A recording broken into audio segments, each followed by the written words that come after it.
నమస్తే వంశీకృష్ణ గారు. నమస్కారం మేడం. పిల్లలు బాగా చదవాలి అంటే మోటివేషన్ అవసరము అంటారా? అవసరమైతే అసలు ఎంతవరకు అంటారు? చాలా మందికి తెలియక చేస్తున్న మిస్టేక్ అనే చెప్పొచ్చు మోటివేషన్ చేయడం అంటే.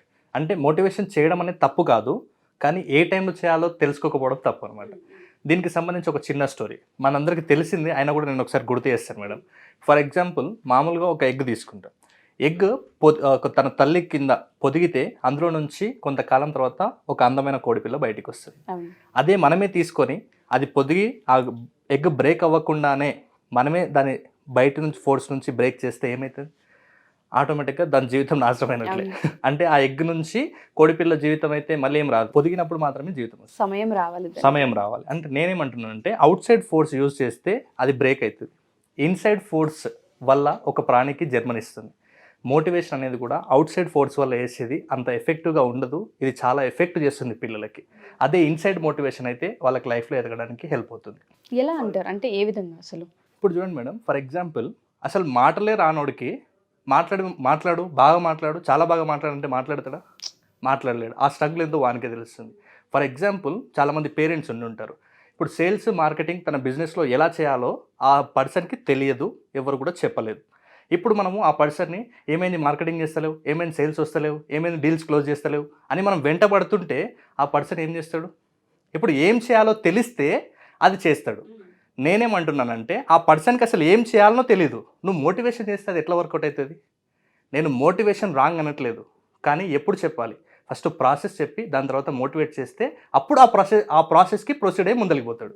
కానీ ప్రాసెసే చెప్పకుండా నువ్వు మోటివేషన్ చేస్తే వాళ్ళు ఎంత స్ట్రగుల్ అవుతారు. ఇప్పుడు చూడండి, సేల్స్ చేయాలి, మార్కెటింగ్ చేయాలి అంటే వాళ్ళకి తెలియదు, వాళ్ళు మార్కెట్లో ఎంత స్ట్రగుల్ అవుతారు. ఫర్ ఎగ్జాంపుల్, ఒక ప్లాట్ అమ్మాలి, ప్లాట్ బాగుంటుంది, ప్లాట్ మంచిగా ఉంది, తీసుకోండి, మళ్ళీ డబుల్ అవుతుంది, ఇవే అన్ని రొటీన్ డైలాగులు కొడితే ఎవరు తీసుకుంటారు? కొన్ని సైకలాజికల్ ట్రిక్స్ ఉంటాయి, వాటిని అప్లై చేసినప్పుడు అప్పుడు ఆ ప్లాట్ అది ఆటోమేటిక్గా ఆ సేల్ అనేది క్లోజ్ అవుతుంది. సో నేనేమంటున్నాను అంటే ఫస్ట్ ప్రాసెస్ చెప్పండి, తర్వాత ఆటోమేటిక్గా మోటివేషన్ వర్కౌట్ అవుతుంది. ఇదే విషయానికి వస్తే, ఒక కర్రీ చేస్తుంది మమ్మీకి అసలు వంటలే రావు. ఇప్పుడు నాన్న ఫోర్స్ చేసి మన ఇంటికి రిలేటివ్స్ వస్తున్నారు, కర్రీ బాగా చేయి అని అనుకోండి, పానిక్తో వచ్చింది కాస్త పోతుంది కదా. అంతే కదా, అంటే రియాలిటీలోకి వస్తే అంతే కదా. ఇప్పుడు కర్రీ బాగానే చేస్తుంది, ఎప్పుడో కొన్నిసార్లు మిస్టేక్స్ చేస్తుంటే ఆ మిస్టేక్ చేయకుండా తను ఎలా బాగా చేయాలో చెప్తే అప్పుడు వర్కౌట్ అవుతుంది. ఫస్ట్ ప్రాసెస్ని నువ్వు బాగా డెప్త్గా చెప్పు, తర్వాత మోటివేషన్ చేయి, ప్రాసెస్ ప్రకారం వాళ్ళు ప్రొసీడ్ అవుతారు. సేమ్ స్టూడెంట్స్ కూడా ఇంతే. స్టూడెంట్స్కి అసలు ఎలా చదవాలంటే ఈ మధ్యకాలంలో ఎవరు చెప్పారు? అందరూ చదవండి అంటారు, కానీ ఎలా చదవాలంటే మాత్రం ఎవరు ఆన్సర్ చేయరు. అది స్కూల్లో టీచర్స్ ఉండొచ్చు, పేరెంట్స్ ఉండొచ్చు. చాలామంది ఈ వీడియో చూస్తున్న ప్రతి పేరెంట్ కూడా ఒకసారి అనాలిసిస్ చేసుకోండి. మీ పిల్లల్ని అడగండి, అసలు బాగా చదవడం అంటే ఏంటి? పోనీ మీకు తెలుసా బాగా చదవడం అంటే? మీ స్కూల్లో టీచర్ని అడిగారా బాగా చదవడం అంటే? ప్రతి పేరెంట్ కూడా, ప్రతి పిల్లలు కూడా వాళ్ళకి అసలు ఆ అడిగే స్టేజ్ అనేది లేదు. అంటే వాళ్ళు అడగలేరు, టీచర్లు చెప్పలేరు, కాబట్టి వాళ్ళు స్ట్రగుల్ అవుతున్నారు. సరే, ఇలాంటి పిల్లల్ని తీసుకొని నేను ఒక 1 hour మోటివేషన్ చేసినాం. వాళ్ళకి మోటివేషన్ స్టోరీస్ బాగా చెప్పినాం. అలా చేయాలి, ఇలా చేయాలి, ఇలా గోల్ పెట్టుకోవాలి, అలా గోల్ సెట్ చేసుకోవాలి, మనం ఇలా అవ్వాలి, ఐఏఎస్ అవ్వాలి, ఐపీఎస్ అవ్వాలి, నువ్వు జీవితంలో ఉన్నత స్థానానికి వెళ్ళాలి అని నేను చెప్తే ఫుల్ మోటివేషన్ అయ్యారు పిల్లలు 1 hourలో. ఇప్పుడు ఆ మోటివేషన్ క్లాస్ అయిపోయిన తర్వాత ఇంటికి వస్తారు, ఇంటికో క్లాస్కో పోయారు. ఇప్పుడు వాడు ఫిజిక్సో కెమిస్ట్రో లేకుంటే సోషల్ తెరుస్తాడు. ఇప్పుడు తెరిచిన తర్వాత ఇప్పుడు ఆ మోటివేషన్ విన్నాడు, ఫుల్ ఫైర్లో వచ్చిండు, వాడు ఎప్పుడు కూర్చోడు, ఈరోజు కూర్చున్నాడు. ఇప్పుడు కూర్చున్న తర్వాత బుక్ ఓపెన్ చేసాడు, మళ్ళీ ఇది E=mc² ఫామ్లో వస్తలేదు వీడికి, చదవడం ఎట్లాగో వస్తలేదు, ఎలా సాల్వ్ చేయాలో అర్థమవుతలేదు, అసలు ఆ ఫిజిక్సే అర్థమవుతలేదు. మోటివేషన్ బాగా వర్కౌట్ అయ్యిందా? ఇప్పుడు ఆ బాబు ఏం చేయాలి? ఫుల్ మోటివేషన్ చేసినాం 1 hour పాటు. నేను చెప్పిన వాడికి అలా చేయాలి, ఇలా చేయాలి, చదవకపోతే ఎన్ని నష్టాలు ఉంటాయి, చదివితే ఇన్ని లాభాలు ఉంటాయి, మొత్తం చెప్పిన. కానీ వాడు ఇంటికి వచ్చిండు, చదువుదామని ఫుల్ ఎనర్జెటిక్గా కూర్చున్నాడు, కానీ మళ్ళీ తీస్తే ఎట్లా చదవాలో ఎట్లా గుర్తుపెట్టుకోవాలని అర్థమవుతలేదు. ఇప్పుడు మోటివేషన్ వర్కౌట్ అయిందా ఆ బాబుకి, లేకుంటే ఇంకా కొత్తగా ఏమైనా ప్రెజర్ని క్రియేట్ చేసిందా? ఆటోమేటిక్గా ప్రతి పేరెంట్ గుర్తుపెట్టుకోండి, మోటివేషన్ ఎప్పుడంటే ప్రాసెస్. పిల్లలకు చదవడం ఎట్లాగో తెలియదు, నేను చెప్తుంటాను, ప్రతి దానికి ఒక ప్రాసెస్ ఉంటుంది. నంబర్స్ గుర్తుపెట్టుకోవడానికి ఒక ప్రాసెస్ ఉంటుంది, లాంగ్ ఆన్సర్స్ గుర్తుపెట్టుకోవడానికి ఒక ప్రాసెస్ ఉంటుంది, షార్ట్ ఆన్సర్స్ గుర్తుపెట్టుకోవడానికి ఒక ప్రాసెస్ ఉంటుంది. ఇలా ప్రతిదానికి ఒక ప్రాసెస్ ఉన్నప్పుడు ఆ ప్రాసెస్ చెప్పకుండా నువ్వు మోటివేషన్ చేస్తే వర్కౌట్ అవ్వదు. ఫర్ ఎగ్జాంపుల్, చాలామంది ఎక్కువగా మోటివేట్ చేసేది ఎప్పుడంటే ఎగ్జామ్స్ ముందు. ఇప్పుడు మీరే చెప్పండి మేడం, ఎగ్జామ్స్ అంటే భయం ఎందుకు వస్తుంది? చదివింది గుర్తులేదన్నప్పుడు, గుర్తులేనప్పుడు. చదివింది ఎప్పుడు గుర్తుండదు? దాని మీద ఫోకస్ అండ్ ఇంట్రెస్ట్ అండ్ దాంతోపాటు దాని గురించి అర్థం కానప్పుడు, దానికి సంబంధించిన మెథడ్ ఎలా గుర్తుపెట్టుకోవాలో తెలియనప్పుడు.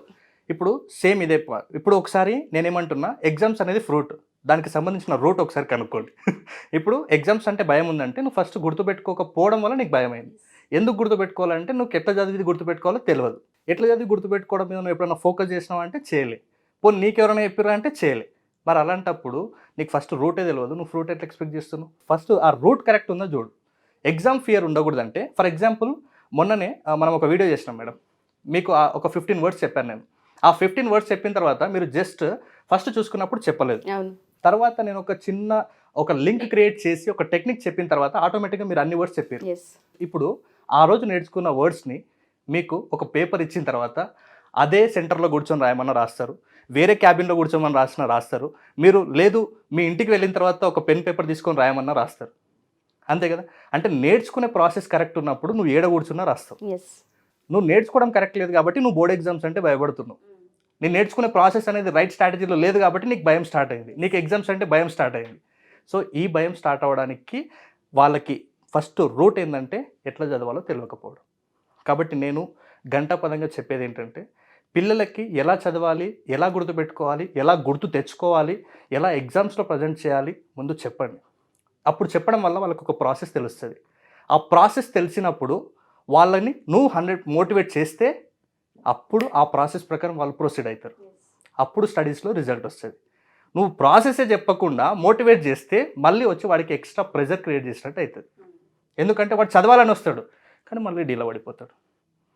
అందుకే అంటారు మోటివేషన్ అనేది గాలి ఊపిరి బుగ్గ లాంటిది, కొంతవరకు బాగుంటుంది, తర్వాత రోజు పోతుంది.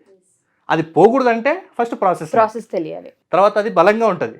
వాడంతటా వాడు సెల్ఫ్ మోటివేషన్ చేసుకుంటాడు. మనం చెప్పాం కదా స్టార్టింగ్లో ఎగ్ స్టోరీ, అప్పుడు వాడికి ఆ మోటివేషన్ అనేది వాడంతటా వాడు ఒక సెల్ఫ్ మోటివేషన్ లాగా క్రియేట్ చేసుకుంటాడు. అప్పుడు ఆటోమేటిక్గా వాడు నువ్వు ఎవరు చెప్పకున్నా ఆ మోటివేషన్ జీవితాంతం కూడా గుర్తుంటుంది. సో ప్రాసెస్ అనేది చాలా ఇంపార్టెంట్ కీ రోల్ అని అర్థమవుతుంది. పేరెంట్స్ కంటాపదంగా చదివితే వచ్చే లాభాలు చెప్తూ ఉంటారు తప్ప ఎలా చదవాలి, ఫార్ములా ఏంటి, ప్రాసెస్ ఏంటి అన్నదాన్ని ఎవరు ఎక్స్ప్రెస్ చేయరు అండ్ ఎక్స్ప్లెయిన్ చేయరు. దాన్ని కనుక ఎక్స్ప్లెయిన్ చేసినప్పుడు ఆటోమేటిక్గా మోటివేషన్ ఖచ్చితంగా ముందుకు తీసుకెళ్తుంది, సెల్ఫ్ మోటివేషన్ వస్తుంది. మీరు కానీ ఒకవేళ ఇలా ప్రాసెస్ చెప్పకుండా మోటివేట్ చేస్తున్నారంటే, ఈవెన్ అది స్కూల్లో టీచర్స్ అయినా ఇంట్లో పేరెంట్స్ అయినా ఇలా మోటివేట్ చేయడం వల్ల ఎక్స్ట్రా ప్రెజర్ క్రియేట్ చేస్తున్నారని పేరెంట్స్ టీచర్స్ గ్రేడ్ పెట్టి లేని పానిక్ అండి. అది ప్రెజర్ వస్తుంది, టెన్షన్ వస్తుంది, స్ట్రెస్ వస్తుంది, తర్వాత నేను జీవితంలో ఇంకేం సాధించలేనేమో అని ఫియర్ ఆఫ్ ఫెయిల్యూర్ స్టార్ట్ అవుతుంది వాడికి. ఇంకా వాడు గోల్ సెట్ చేసుకుందామంటే ఓకే మోటివేషన్లో బాగా చెప్పినావు గోల్ సెట్ చేసుకోవాలి, వాడికి గోల్స్ ఎట్లా సెట్ చేసుకోవాలనో రాదు. అలాంటప్పుడు వాడు మళ్ళీ గోల్ సెట్ చేసుకోవడంలో కూడా ఫెయిల్ అవుతాడు. వీడు ప్రతి దాంట్లో ఫెయిల్ అయ్యుకుంటూ వస్తాడు. ఎందుకంటే ఫస్ట్ మనమేమో టాప్ చూపించినాం కానీ ఇక్కడ బేస్ సరిగ్గా లేదు, ఆటోమేటిక్గా వాడు కింద పడుతుంటాడు. టాప్కి వెళ్ళాలని ట్రై చేస్తాడు, బేస్ లేదు కాబట్టి కింద పడిపోతుంటాడు. అప్పుడు తగిలే దెబ్బ చాలా బలంగా ఉంటుంది. కాబట్టి దయచేసి ప్రతి పేరెంట్ ప్రతి టీచర్ పిల్లలకి మోటివేషన్ కంటే ముందు ఫస్ట్ ప్రాసెస్ ఇంపార్టెంట్. తల్లికి కూడా ఫస్ట్ వంట వస్తే తర్వాత నువ్వు మోటివేట్ చేయి ఇంకా బాగా చేస్తుంది. ఫస్ట్ వంటనే రాదు, నువ్వు మోటివేట్ చేసినావు ఎట్లా చేస్తే చాలా రకాల బిహేవియర్స్ తెలియకుండానే డెవలప్ అవుతుంటుంటాయి, హ్యాబిట్స్ ఫామ్ అవుతుంటుంటాయి. అది అబద్ధాలు కావచ్చు, లేదు అంటే కొన్నిసార్లు చూసి రాయడం, కాపీ కొట్టడం, ఇటువంటివి చాలా ఎక్కువైపోతుంటుంటాయి. పేరెంటింగ్ అనేది స్కిల్. దాన్ని ఎంత బాగా మనం చేయగలిగితే పిల్లలు అంత ఈజీగా వాళ్ళకి అనిపించిన ప్రతి ఫీలింగ్ కూడా ఎక్స్ప్రెస్ చేస్తూ ఉంటుంటారు. వాళ్ళకి ఎందుకు రావట్లేదు అన్న దానిపైన మనం ఆలోచించగలిగితే పిల్లలు చాలా హ్యాపీగా షేర్ చేసుకునే ప్రాసెస్ ఉంటుంది. ప్రెషర్ని ఎప్పుడు క్రియేట్ చేయకూడదు. మంచి వీడియో ప్రతి పేరెంట్ కూడా 1-2 సార్లు ప్లే చేయండి, వీడియో చూడండి మొత్తం. అండ్ మీరు ఏదైతే చేస్తూ ఉంటుంటారో పిల్లలు దాన్ని మాత్రమే ఫాలో అవుతారు కాబట్టి అది బాగా నోట్ చేసుకోండి. వాళ్ళ షెడ్యూల్ ఏదైతే ఉంటుందో ఆ షెడ్యూల్లో మీరు కూడా ప్రాపర్గా ఒక ప్లాన్ చేసుకోండి. మీరు కూడా చదవడము, రాయడము, మీకు సంబంధించింది ఏదైతే ఉంటుందో వాళ్ళ యాక్టివిటీ చేస్తున్న ప్రాసెస్లో మీరు కూడా యాక్టివిటీ చేస్తూ ఉంటుంటే దానివల్ల యాక్షన్ చేస్తారనమాట. సో అది మాత్రమే అప్లై చేయండి. అండ్ చదివే ప్రాసెస్కి సంబంధించి ఫెయిల్ అయ్యారని, లేదంటే ఇంట్రెస్ట్ చూపించట్లేదని, అబద్ధాలు చెప్తున్నారని, ఇట్లా రకరకాల వాటి వల్ల పేరెంట్స్ తిట్టడం, కొట్టడం చేస్తూ ఉంటుంటారు. దానివల్ల ఇంపాక్ట్ ఏ విధంగా ఉంటుందో వంశీ గారు క్లియర్గా ఎక్స్ప్లెయిన్ చేయడం జరిగింది. సో దయచేసి ఒకసారి పిల్లల్ని మనం కొడుతున్నాం, చేసుకుంటున్నాం, ఓపిక లేదు అన్న ప్రాసెస్లో ఏ విధంగా కామ్ డౌన్ అవ్వాలో కూడా ఆయన మీకు క్లియర్గా చెప్పడం జరిగింది. అండ్ ఇంకా డీటెయిలింగ్గా కనుక మీకు కావాలి అనుకున్నా, లేదా పర్సనల్గా అపాయింట్మెంట్ మీరు తీసుకోవాలి అనుకున్న పిల్లలకి సంబంధించి, మేము ఎంత ఓపిక పట్టినా బిహేవియర్లో చేంజ్ లేదండి, మేము దాన్ని బేర్ చేయలేకపోతున్నాం అంటూ ఉంటారు. అలాంటి సిచ్యుయేషన్ మీ పిల్లల్లో కనుక అనిపించి మీరు కనుక సెషన్ తీసుకోవాలి అనుకుంటే పర్సనల్ అపాయింట్మెంట్ కూడా తీసుకుంటారు. అండ్ దాంతోపాటు మెమరీకి సంబంధించిన క్లాసెస్ ఏ డేట్లో ఉండబోతున్నాయండి? ఎస్ మేడం, నెక్స్ట్ బ్యాచ్ వచ్చేసి ఆగస్ట్ 5 నుంచి 10 డేస్ పాటు క్లాస్ కండక్ట్ చేయబడుతుంది మేడం. దాంట్లో మెమరీ అండ్ స్పీడ్ రీడింగ్కి సంబంధించి అండ్ స్టడీ స్కిల్స్కి సంబంధించిన ఒక 10 డేస్ వర్క్షాప్ కండక్ట్ చేయబడుతుంది మేడం. దీంట్లో ఇంతకుముందు మనం వీడియోలో మాట్లాడుకున్నట్టు ఎలా గోల్ సెట్ చేసుకోవాలి, ఎలా గుర్తుపెట్టుకోవాలి, ఎలా ఎగ్జామ్ అంటే టెన్షన్ లేకుండా ఉండాలి, ప్రతి విషయాన్ని గుర్తుపెట్టుకోవడానికి ఒక మెథడ్ ఉంటుంది. ఆ మెథడ్ని నేను వాళ్ళకి ఒక బ్లూ ప్రింట్ లాగా కంప్లీట్ స్టడీకి సంబంధించిన ఒక బ్లూ ప్రింట్ లాంటిది నేను అందిస్తాను. ఆ 10 డేస్లో memory plus speed reading 2 workshops కలిపి ఆ 10 డేస్ పాటు కండక్ట్ చేస్తాను మేడం. దెన్ నెక్స్ట్ వచ్చేసి ఇది ఆన్లైన్ జూమ్ ద్వారా లైవ్లో ఉంటుంది. నెక్స్ట్ ఒకవేళ ఎవరికైనా ఆ 10 డేస్ టైం లేదు మాకు, ఒకవేళ మేము ఆఫ్లైన్లో లైవ్లో వచ్చి అటెండ్ అవ్వాలనుకున్న వాళ్ళకి కూడా అవకాశం ఉంది మేడం. ఇంకా కొంతమందికి మాకు అసలు అంటే కనీసం ఆ 1 డేలో మాకు ఏమేమి మెథడ్స్ ఉన్నాయో కాంపిటేటివ్ వాళ్ళకి చాలా తక్కువ టైం ఉంటుంది. Yes. వాళ్ళకి 10 డేస్ అలాంటివి 5 డేస్ రావడం అంటే కొంచెం కష్టమవుతుంది. సో మీకు ఇంకా తక్కువ టైంలో కావాలి అనుకుంటే మీరు 1 or 2 డేస్లోనే అతి తక్కువ టైంలో కూడా మీకు కంప్లీట్గా ఆ స్కిల్స్ ఏవైతే ఉన్నాయో అవి నేర్పించడం జరుగుతుంది. థ్యాంక్ యూ వంశీ గారు, thank you so much. Thank you madam.